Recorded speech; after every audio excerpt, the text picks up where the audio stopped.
There's a version of you that appeared early. Before you knew who you were, you already knew who you had to be. Somewhere back there, you made a decision. Not consciously, not with words. You decided which parts of yourself were safe to show. And the rest, you buried them so completely that you forgot they were ever there. Maybe you became the easy one, the one who never asked for much. Maybe you became funny, because funny people don't get hurt, they get laughed with. Maybe you became responsible, capable, unbothered. And it worked.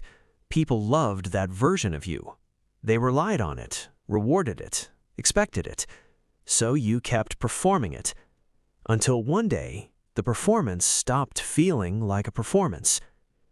Psychologist and pediatrician Donald Winnicott called this the false self.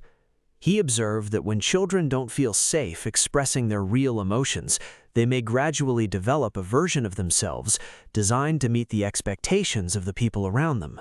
It isn't deception, it's adaptation, it's survival. Here's what almost nobody tells you.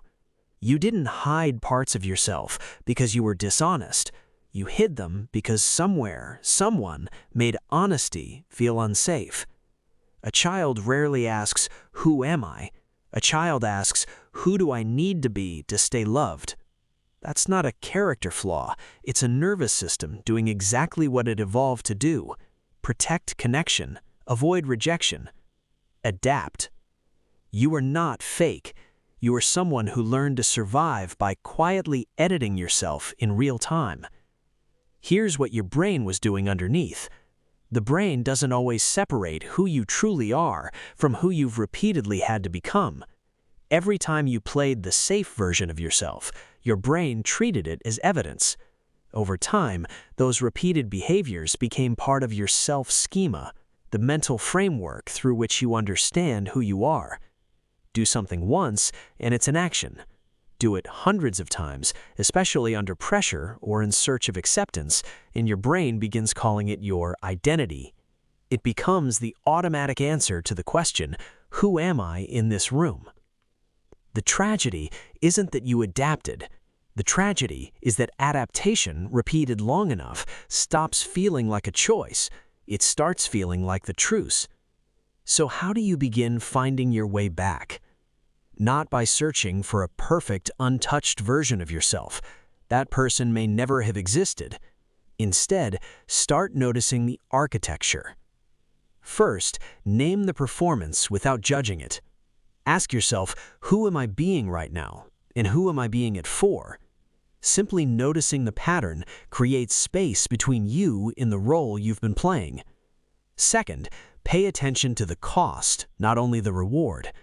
The false self often earns approval, but approval isn't the same as being known. Ask yourself, what do I lose every time I choose performance over honesty? Third, practice small moments of truth with safe people. Authenticity doesn't have to begin in front of the whole world. It begins in relationships where honesty doesn't require self-protection. Fourth, let discomfort be information, not danger. If honesty makes you anxious, that doesn't always mean you're unsafe. Sometimes it means your nervous system is responding to an old alarm that no longer matches the present moment. Finally, allow your identity to evolve. You're not rescuing the real you. You're building the next version of yourself. Deliberately, patiently, one honest choice at a time. Here's the image to carry with you. Your personality isn't simply a mask covering your real face. It's more like a path worn through grass, a path created by every step you took to stay safe, stay loved, and stay accepted. That path is real. It mattered. It protected you. But grass can grow new paths, not through force, through repetition, by walking a different direction often enough that the ground learns a new shape.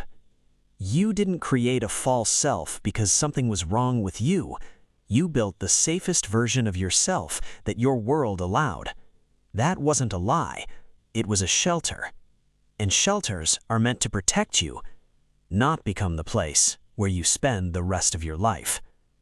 When you're ready, you can step outside, slowly, honestly, and begin building a life that no longer depends on hiding who you are.